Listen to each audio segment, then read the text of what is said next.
Have you ever stopped to observe the unusual routes that airplanes trace in the sky during air travel? If so, you may have noticed that flights draw peculiar paths and sometimes sharp curves on maps, instead of just crossing the sky in a straight line. The impression is that airlines opt for the longest and most time-consuming route, but that makes no sense in terms of profits and operational costs for the companies. What could be the reason behind this bizarre choice? Passengers aboard Singapore Airlines SQ-24 flight, which connects New York to Singapore, are often surprised to realize that the plane crosses the frozen forests of northern Alaska. Initially, the route may not seem to make sense since Singapore is closer to the equator.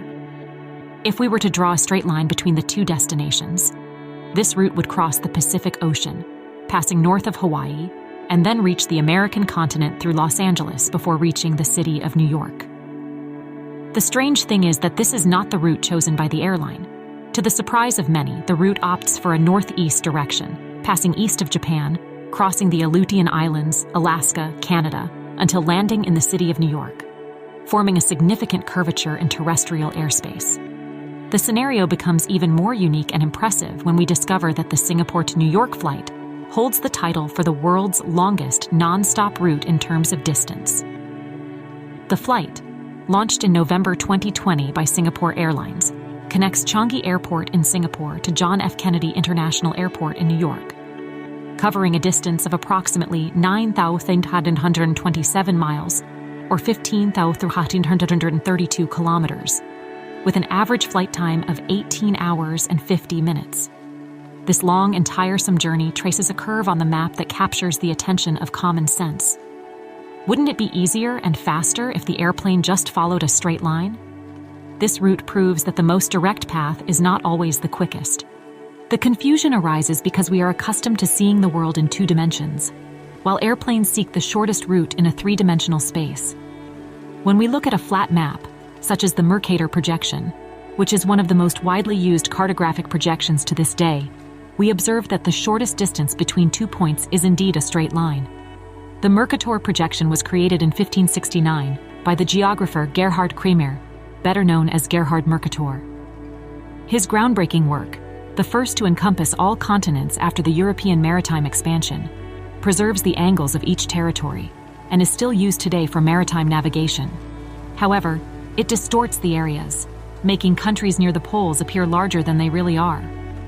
When flat mapping the Earth, areas experience significant distortions, especially away from the equator.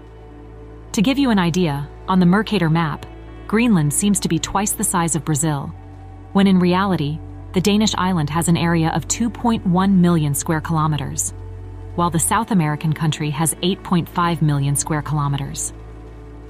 Within this perspective, we need to remember that the Earth is an oblate spheroid and not a flat surface, making it impossible to represent the planet on a flat map without some distortion. If we take a straight line connecting 2 points on a sphere, it will become a curved line in the representation of a flat map. Thus, it is correct to say that the shortest distance between 2 points on a globe is not a straight line, but a curve known as the Great Circle. To better understand how this works, imagine you are on a globe and want to go from one point to another. If you draw a straight line between the 2 points, that line won't be the shortest route. Instead, you'll need to draw an arc of a circle that passes through both destinations. This arc of a circle is the Great Circle that connects the 2 points. The so-called Great Circle is the line that connects 2 places on a sphere in a way that the distance between them is the shortest possible. On a globe, the Great Circle is always an arc of a circle. That's why airlines choose these seemingly unusual routes. In reality, these curvilinear paths are shorter in terms of distance, and therefore more efficient in terms of time and fuel consumption.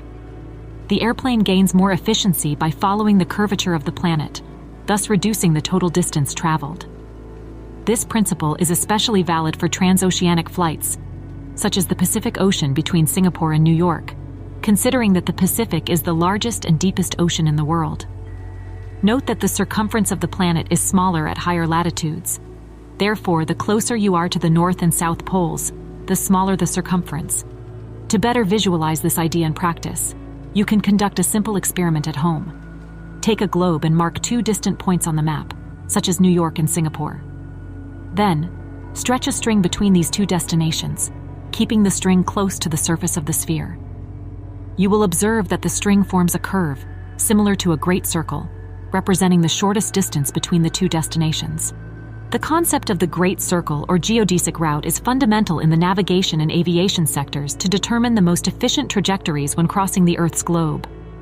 While a straight line represents the shortest distance between 2 points in a flat space, the geodesic serves this role in a curved space, such as the spherical surface of the planet. In aviation, this principle is skillfully employed by pilots and route planners, resulting in the most efficient path between two airports. There are many other examples of large curved routes that, at first glance, may seem strange, but are the best for reaching the destination in the shortest time possible. The direct flight between Sydney, Australia and Johannesburg, South Africa, operated by Qantas, covers a distance of approximately 11,041 kilometers, in a lengthy journey of around 16 hours. The shortest route between these 2 points is a great circle that passes through the southern Indian Ocean, near the Kerguelen Islands. As for flights connecting Australia to South America, they choose to pass over Antarctica. The Perth-Buenos Aires route, for example, also operated by Qantas Airlines, during a long non-stop flight of 14 hours, opts for the shortest route between these two continents, passing through the Great Southern Circle of the Pacific and Indian Oceans. Flying over Antarctica is a shorter option than circumnavigating the American continent. However, it is also a riskier option. This is because the weather conditions in Antarctica can be extremely adverse, with strong winds, snowstorms, and ice. In addition to the geometric factor, there are other fundamental elements considered in planning air routes. Safety, especially on longer flights, takes precedence. Before establishing routes, airlines select paths with the highest number of airports between origin and destination. This is crucial in cases of emergency landings. This procedure, known as extended twin engine operations, or simply ETOPS, stipulates that for a 120-minute flight, the maximum distance from departure to arrival cannot exceed this time.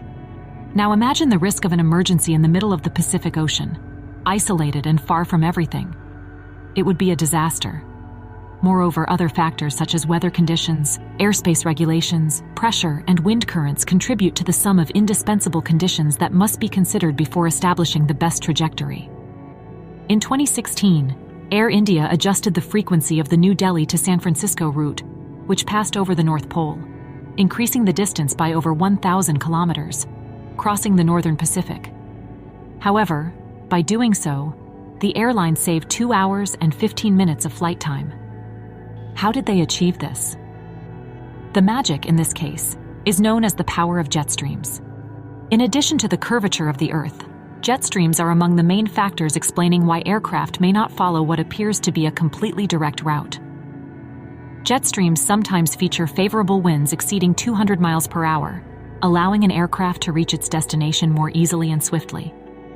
In these cases, the aircraft takes advantage of the flow of high-altitude air currents, making the flight easier and helping airlines reduce the amount of fuel used during the journey.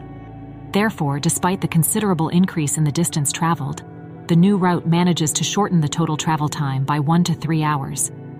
On the other hand, if an aircraft directly encounters a 200-mile-per-hour headwind, the pilot will need to find alternative routes to avoid this challenge, which would consume more travel time and, consequently, more fuel. In general, transatlantic flights between Europe and North America follow a route that passes over the North Atlantic.